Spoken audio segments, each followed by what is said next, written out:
As a quick scan of those are going to go down. There they go. And yeah, I think Pure is in a bit of trouble here, to be honest. He only has about 5 carriers. C has an awful lot of Goliath and tanks. Because he's got 3 gas, he's been able to build that many ground units. And although Pure has removed the expansion at the 3 o'clock position and is now converging on the main with the carriers, there is a major difficulty here for Pure, because 2 of its expansions are being attacked and 1 of them is his natural. This is going to be very, very close here. We have units massacring Pure's 11 o'clock base, we have units massacring Pure's natural and main, and we have the carriers massacring C's main base. The advantage here for Pure is that he's got carriers, whereas C has to fight his way up the ramp. He's going to find that difficult. Observer's just missing the 12 o'clock expansion. Of course, that's been extra gas for C. And tank and Goliath army are absolutely lethal. If you can get the gas to afford it, a tank and Goliath army is an absolute bane of a Protoss army. So they counter carriers, they counter zealots, they counter dragoons. And this carrier is going to get picked off here. I don't know quite how the carrier attack on C's main base is going, but oh, he's actually retreated. He's going to try and save his base. Now he's got 7 or 8 carriers there, and they're going to move in and kill this 12 o'clock position. And C is no longer going to have this advantage. They're targeting the command center. It's going to go down. Oh no, he fails to target the command center, and finally he does. Yes, I mean, that is a lot of Goliaths. Smalltrap would say that is a crap ton of Goliaths. The crap ton of Goliaths is now making its way towards the 11 o'clock base, trying to finish that base off and or trap the carriers. However, the carriers are now making their way back towards C's main base, and C is aware of this. He's going to try and track them down. There's a lot of carriers there.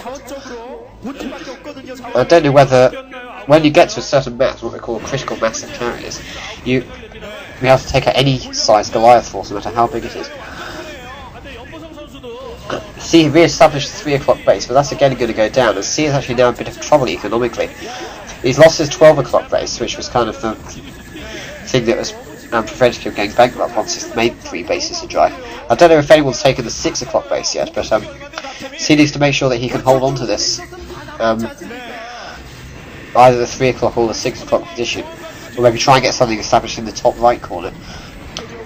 The thing is, with the carriers around, Pure's got definite map control, and despite losing all those units earlier, Pure's now amassed quite a large army of carriers, and I think the game's swung back into the favour of the Protoss player here.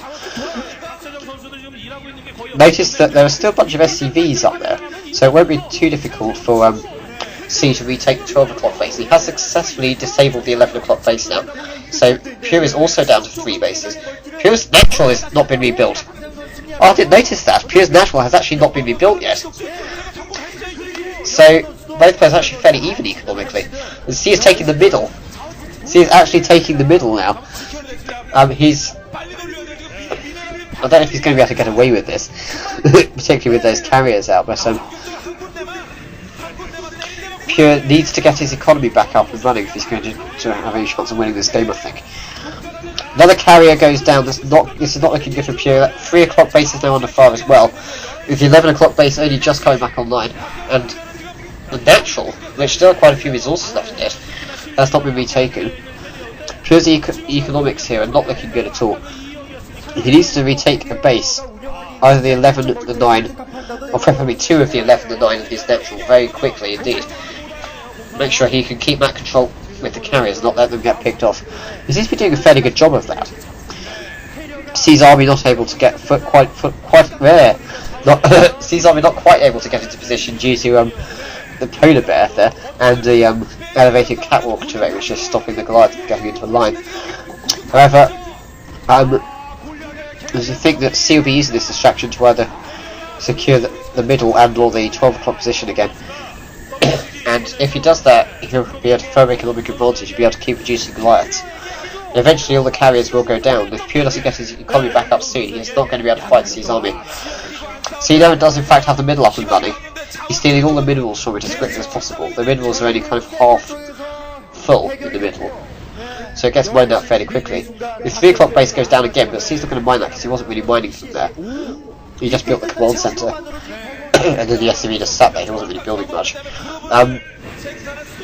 Another attack on the main base here from Pure, but says it's not going to do a lot. Tanks again coming in to disable the 11 o'clock base, and Pure still has not retaken his natural. I don't know whether he's like run out of minerals completely or something. He might well have done at this point with all his bases disabled. I noticed that when the 9 o'clock base went down, he didn't have many probes there. So basically all Pure has at the moment is these carriers and Observer. And oh, he walks straight into a trap! Sees Goliath catching the carriers completely out of position. One carrier goes down, and I think that another carrier is going to go down. Yep, there it goes, and I wouldn't be surprised if he gets the third, and it's only 2 carriers left. I think this is GG.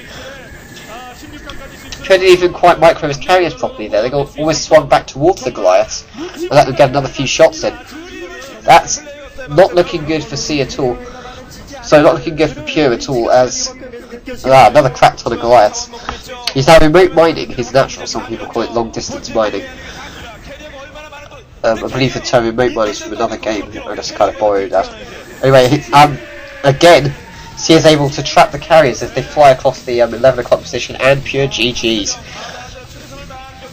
Well, that's a good victory for C. Pure showed some good play in the second game, but to be honest, his play in the first and third games was rather subpar for pro gamer level. Oh, look at this, he gets escorted to the stage by a beautiful girl. That's his prize for winning. That's not bad at all.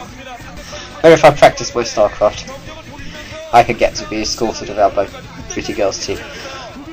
Anyway, this for now, this is on Mighty Hydra. I hope you enjoyed my commentaries, and I'll probably be back soon with more games from the OSL.